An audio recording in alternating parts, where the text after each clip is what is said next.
नमस्कार साथियों, इस धर्मपंथ चैनल में आपका हार्दिक स्वागत है। आज हम एक ऐसे विषय पर चर्चा करने जा रहे हैं जो न केवल हमारी जिज्ञासा को शांत करेगा, बल्कि हमें जीवन और मृत्यु के बीच छिपे अदृश्य सेतु का भी दर्शन कराएगा। विषय है मृत्यु के बाद आत्मा का क्या होता है। क्या आत्मा को भूख प्यास लगती है? क्या वह भोजन ग्रहण करती है? और गरुड़ पुराण में इस विषय पर भगवान विष्णु ने क्या बताया है? गरुड़ पुराण 18 महापुराणों में से एक अद्भुत ग्रंथ है जो विशेष रूप से मृत्यु, आत्मा और परलोक के रहस्यों को उजागर करता है। ये एक दिव्य संवाद है भगवान विष्णु और गरुड़ जी के मध्य। गरुड़ जी, जो भगवान विष्णु के परम भक्त और वाहन हैं, उन्होंने ऐसे प्रश्न पूछे जो हर मनुष्य के भीतर कभी न कभी जन्म लेते हैं। भगवान विष्णु ने उन्हें उत्तर दिए जो आज भी मृत्यु के बाद की अज्ञात यात्रा को समझने का आधार है। एक दिन वैकुंठ लोक में, जहां केवल दिव्यता है, जहां समय भी रुक जाता है, वहां गरुड़ जी ने भगवान विष्णु से हाथ जोड़कर निवेदन किया, हे प्रभु, जब एक जीव इस नश्वर शरीर को त्यागता है तो उसकी आत्मा का क्या होता है? क्या वह जीवित रहती है? क्या उसे भूख प्यास लगती है? क्या उसे कोई पीड़ा होती है या वह शांत रहती है? कृपया मुझे उस रहस्य का ज्ञान दीजिए जो मृत्यु के परे है। भगवान बोले, हे गरुड़, तुमने जो प्रश्न पूछा है वह केवल तुम्हारी जिज्ञासा नहीं, बल्कि संपूर्ण मानव जाति के लिए मार्गदर्शन है। आत्मा अमर है, न वह जन्म लेती है न मरती है, वह केवल शरीर बदलती है, जैसे मनुष्य पुराने वस्त्र त्याग कर नए वस्त्र धारण करता है। जब शरीर मृत्यु को प्राप्त करता है, तब आत्मा अपने सूक्ष्म शरीर, जिसे लिंग शरीर या प्रेत शरीर कहा जाता है, में प्रवास करती है।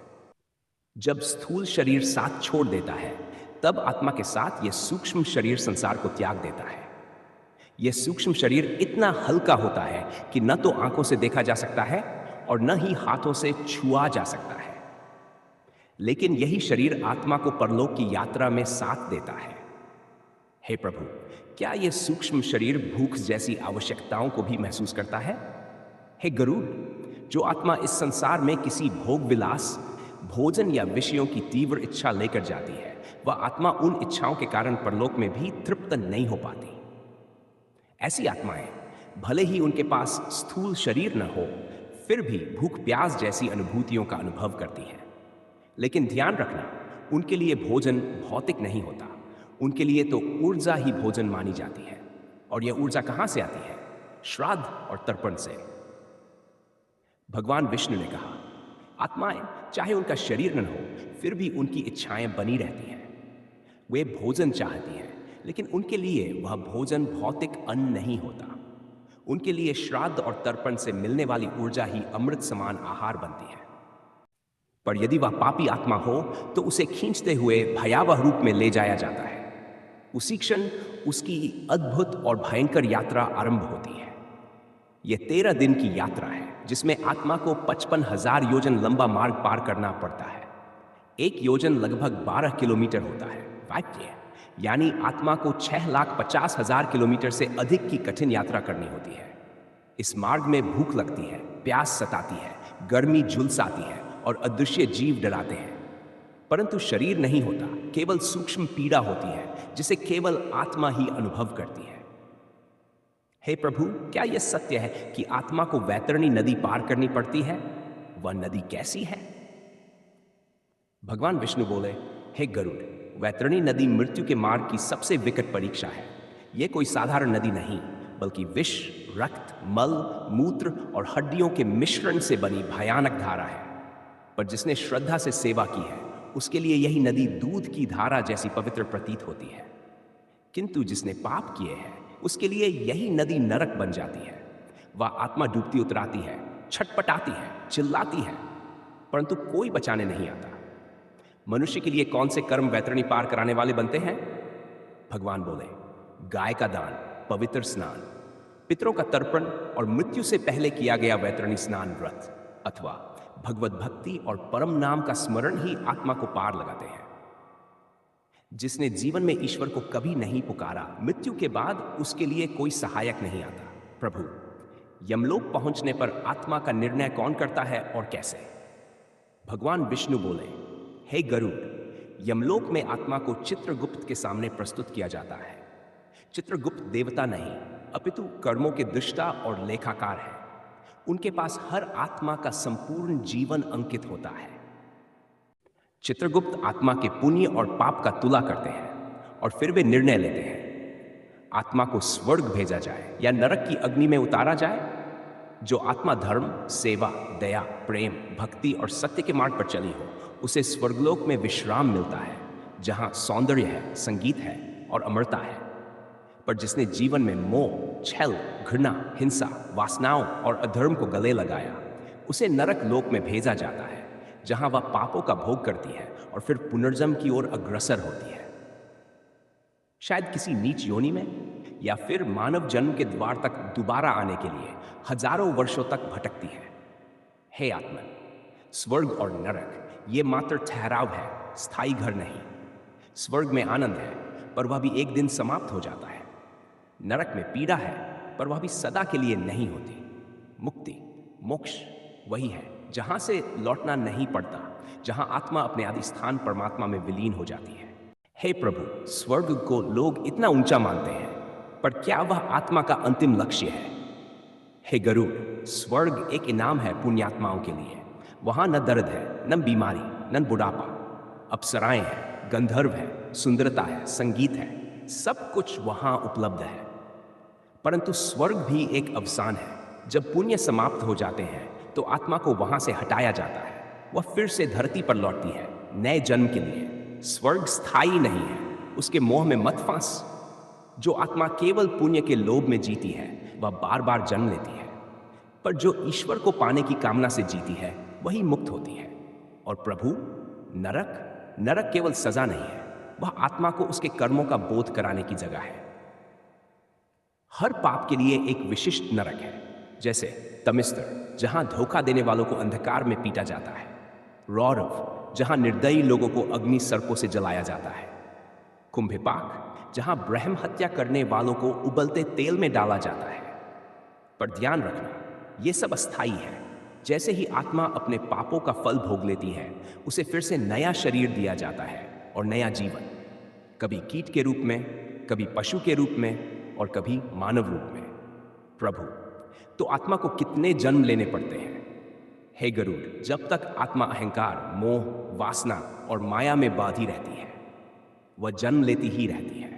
सप्तद्वीपों में, 14 लोकों में वह भ्रमण करती है, कभी सुख, कभी दुख में। 84 लाख योनियों में चक्कर काटती हुई वह बार बार जन्म लेती है। और एक दिन जब वह पूरी तरह थक जाती है, तब वह प्रश्न करती है, मैं कौन हूं? क्यों हूं? क्या मैं इससे मुक्त हो सकती हूं?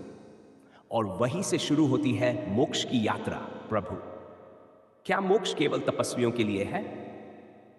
नहीं गरुड़, मोक्ष न तो केवल जंगलों में है और न ही केवल ध्यानियों के पास। मोक्ष वही है जहां मनुष्य अपने अहंकार को त्याग देता है, जहां वह निस्वार्थ सेवा करता है, जहां वह ईश्वर के नाम में लीन हो जाता है, जहां मैं मिटता है और वह बचता है। मोक्ष तब आता है जब आत्मा कहती है, हे प्रभु, मैं तेरा हूं, तू ही मेरा अंतिम सत्य है। देख, क्या तू जानना चाहता है उस अंतिम शांति का रहस्य? प्रभु, स्वर्ग को लोग इतना ऊंचा मानते हैं, पर क्या वह आत्मा का अंतिम लक्ष्य है? हे गरुड़, स्वर्ग एक इनाम है पुण्य आत्माओं के लिए। वहां न दर्द है, न बीमारी, न उम्र। अप्सराएं, गंधर्व, सुंदरता, संगीत, सब कुछ वहां मिलता है। परंतु स्वर्ग भी एक अवसान है। जब पुण्य समाप्त हो जाते हैं तो आत्मा को वहां से हटा दिया जाता है। वह फिर से धरती पर लौटती है नए जन्म के लिए। स्वर्ग स्थायी नहीं है, उसके मोह में मत फंसो। जो आत्मा केवल पुण्य के लोभ में जीती है, वह बार बार जन्म लेती है। पर जो आत्मा ईश्वर को पाने की कामना से जीती है, वही मुक्त होती है। और प्रभु, नरक केवल सजा नहीं है, वह आत्मा को उसके कर्मों का बोध कराने की जगह है। हर पाप के लिए एक विशेष नरक है, जैसे तमिस्र, जहां धोखा देने वालों को अंधकार में पीटा जाता है। रौरव, जहां निर्दयी लोगों को अग्नि सर्पों से जलाया जाता है। कुंभिपाक, जहां ब्रह्म हत्या करने वालों को उबलते तेल में डाला जाता है। पर ध्यान रखना, ये सब अस्थाई है। जैसे ही आत्मा अपने पापों का फल भोग लेती है, उसे फिर से नया शरीर मिलता है और नया जीवन। कभी कीट के रूप में, कभी पशु, कभी मानव के रूप में प्रभु। तो आत्मा को कितने जन्म लेने पड़ते हैं। हे गरुड़, जब तक आत्मा अहंकार, मोह, वासना और माया में बंधी रहती है, तब तक वह जन्म लेती रहती है। सप्तद्वीपों में, 14 लोकों में वह भटकती रहती है, कभी सुख में, कभी दुख में। 84 लाख योनियों के चक्कर काटते हुए वह बार बार जन्म लेती है। और एक दिन जब वह थककर चूर हो जाती है, तब वह प्रश्न करती है, मैं कौन हूं, क्यों हूं, क्या मैं इससे मुक्त हो सकती हूं। और वहीं से शुरू होती है मोक्ष की यात्रा। हे प्रभु, क्या मोक्ष केवल तपस्वियों के लिए है? नहीं गरुड़, मोक्ष न तो जंगलों में है और न ही केवल ध्यानियों के पास। मोक्ष वही है जहां मनुष्य अपने अहंकार को त्याग देता है, जहां वह निस्वार्थ सेवा करता है, जहां वह ईश्वर के नाम में लीन हो जाता है, जहां मैं मिटता है और वह बचता है। मोक्ष तब आता है जब आत्मा कहती है, हे प्रभु, मैं तेरा हूं, तू ही मेरा अंतिम सत्य है। हे गरुड़, जो आत्मा इन 5 मार्गों पर चले, उसके लिए मोक्ष दूर नहीं। पहला, सत्य जीवन, जीवन में कभी छल कपट न करना। दूसरा, सेवा भाव, किसी की मदद करो बिना किसी अपेक्षा के। तीसरा, नाम स्मरण, हर दिन कुछ पल ईश्वर का नाम लो। चौथा, वैराग्य, जो वस्तुएं आज है कल नहीं रहेंगी, यह समझो। और पांचवा, निष्काम कर्म, कर्म करो, फल की चिंता मत करो। जो इन 5 बातों को आत्मा में उतार ले, उसे यमराज छू भी नहीं सकते। है आत्मन, तू इस धरती पर केवल जीने के लिए नहीं आया, तू मेरा अंश है, मुझे पाने के लिए आया है। परंतु तू खो गया है इस देह में, इस दुनिया में, इस द्वार पर।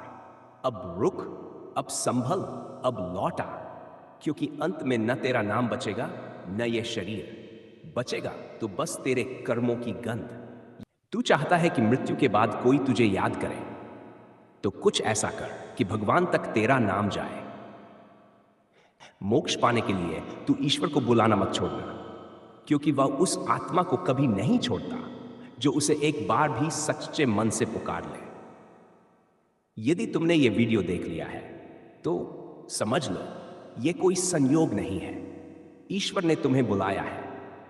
ये वीडियो कोई साधारण कंटेंट नहीं, ये तुम्हारे जीवन का दिशा परिवर्तन है। अगर ये भावनाएं तुम्हारे भीतर कुछ जगा सकें, तो अपने जीवन को पुनः एक बार देखो, सुधारो और उस ईश्वर की ओर बढ़ो जिसे तुमने शायद कभी बुलाया ही नहीं। नमो भगवते वासुदेवाय। हर आत्मा को मोक्ष प्राप्त हो, वही प्राप्त नहीं।